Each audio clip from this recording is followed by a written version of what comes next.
Prepare for a hell to break loose the moment you decide to call your full extended of your destiny and spiritual inheritance. When we're talking about our destiny, we talk about our ancestral inheritance. Our destiny is an ancestral inheritance. You may say, what do you mean?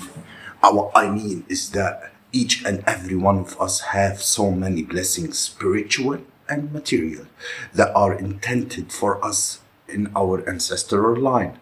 But different members within our families could have their own destinies delayed and their spiritual gifts and inheritance robbed.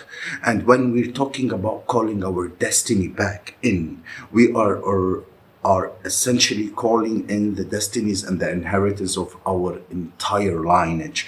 And that is why we have so much oppositions as we are evolving and stepping into our power. Because as we fully step into that power, we unlock wealth. And yes, I mean material wealth as money and prosperity, but also spiritual wealth, as now you know spiritual mysteries and the secrets that the enemy, dark forces, covens, witches, warlocks, principalities don't want you to know. And hello, beautiful people. It's your mystic guy here, your guru in the spiritual realm. Today I'm going step by step to talk about how to call your destiny back in to yourself and to realign that destiny with your crown and with your ancestral lineage, past, future, and to receiving the full blessings of our destiny. It requires us to be in alignment. So we are about to talk about how to get into the prosperous spiritual, physical, mental, and emotional alignment to fully receive what is due to us and to our ancestry. Each and every one of these steps require you to war in the spirit. When we are dealing with spiritual afflictions, we have to fight in the spirit realm and we have to see with spiritual eyes. Way number one to war in the spirit is to engage in constant prayer, constant affirmations, constant chanting. Whatever your method of speaking to the divine is, you need to be doing that constantly. The time of day that you pray matters. The time of day that you pray should correspond to the thing that you are praying for. Pray in a way that cooperates with the spiritual energy that resides to a certain times of the day. If you are praying to call things into your life, pray that in the morning at sunrise. And when you're aiming to call in protection, especially from curses and spell work, it is good to pray at midnight, as each hour of the day is ruled by a particular energy. And so when we are entering this period from midnight to 2:59 a.m., we are dealing with the witchy hours in witchy energy.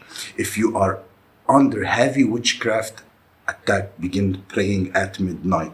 I love to work with psalms in the prayer situation and say it over and over again. The second thing that I did to begin to call back my destiny and my ancestral inheritance was wage war and generational curses.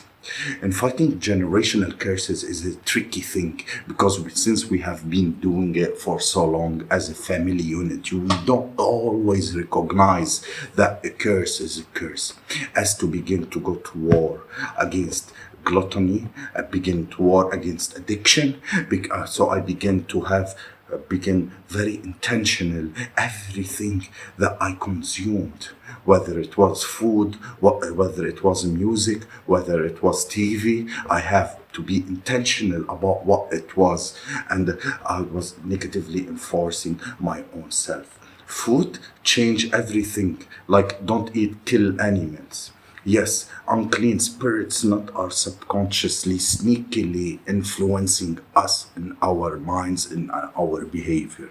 What is super important to know about witchcraft, about spell work, about destiny swaps, is that can only work with the energy that is there, and with that magic will work to amplify those energies in your life, so you trick yourself out to your own destiny. One of the primary energies that they will work with is energies that already played your family line before, because they figure if your grandmother father suffered from it, or your father suffered from it, then surely they can get you the same way that they get your ancestors. So we must go to war against generational curses, and what we will experience, so that same delays of the ancestors. No, we go against it.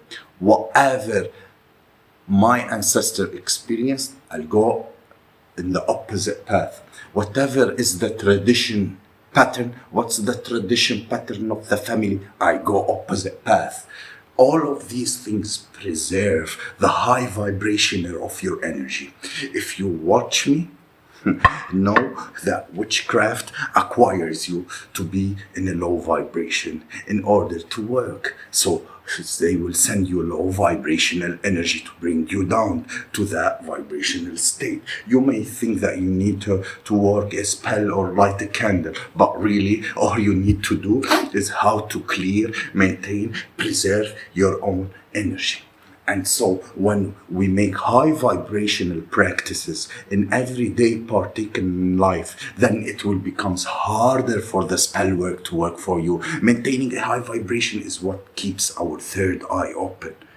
And it helps us to develop a sensitivity to negative energy. When we are in a low vibrational, which we call it a 3D state, we are so heavy in the 3D that we cannot see into the spirit world, which is 4D, 5D, 6D, and so on till 12. So when you do all these three things together, you have such a direct connection to the spirit world and to spiritual forces, angels, ancestors, and spirit guides. And you will be able to be more securely calling your destiny and keep it and hold it to yourself, because it just won't be just you fighting for your destiny. You will have a whole spiritual team fighting for you as you are awakening and evolving in the spirit and maintaining the high vibration. I love you all. Thank you for watching, and I hope I helped somebody with that.